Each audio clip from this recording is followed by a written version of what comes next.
The moment I was bound to the charmer cultivation system, I was gifted a unique cheat, the ability to manufacture dreams. The system, trapped in my mind, was buzzing with panic. The male leads and supporting male characters currently have a favorability score of -99 toward the host. What good is a dream-making ability going to do? I answered casually, a wet dream is still a dream, isn't it? The system, what? I tapped enthusiastically on my mental keyboard. The aloof, brilliant professor, he must be so repressed. I'll give him a full set of candles and a little leather crop in his dreams. System, wait.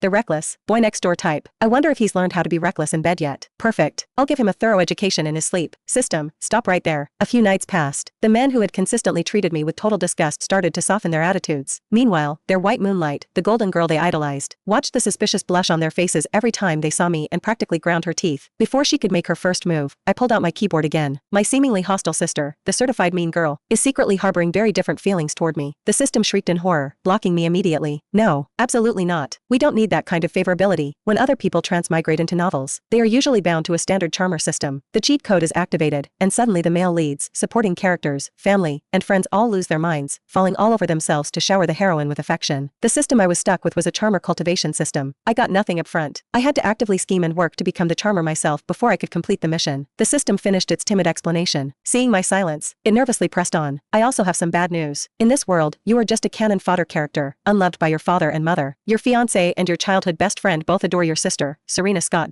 And just 1 hour ago, you had a huge fight at a dinner party. In front of everyone, you pushed her into the swimming pool.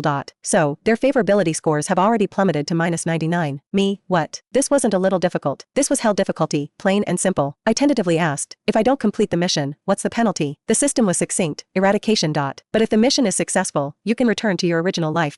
I offered a small, unimpressed smile. Who do you take me for? You think that pathetic carrot is enough to turn me into a simpering lackey? A dog wouldn't. Plus, you'll receive a cash reward of $10 billion. Done. I'll be the best damn lackey you've ever seen. 10 billion to be a lackey? That's like money falling from the sky. But the system wasn't wrong. This dream-making ability did seem relatively useless. Just as I was trying to figure out how to leverage this cheat, my cheap fiancé, Reese Hawthorne, walked straight toward me. The novel described him as the youngest core figure in the East Coast's most exclusive research circles, a genius almost preternaturally clever. The Hawthorne family was already old money, but Reese's status in the research community, securing major government contracts, had elevated them to an untouchable level among the city's elite. Everyone knew that the normally cold and aloof Reese Hawthorne reserved his rare smiles for only one person, my sister, Serena. Anyone who dared hurt her, Reese would relentlessly torment, making it impossible for them to exist in the city. Case in point, right now, Serena had choked on water when she fell into the pool and still hadn't fully recovered, so our parents had punished me by making me stand outside her door, facing the wall. Reese approached and immediately grabbed my throat, squeezing hard. You had better pray Serena is alright, or you will find out the consequences. His suit was impeccably tailored, but even the severity of his frameless glasses couldn't entirely mask the devastating tilt of his eyes. In that instant, I suddenly understood exactly how to use my new ability. Before I could react,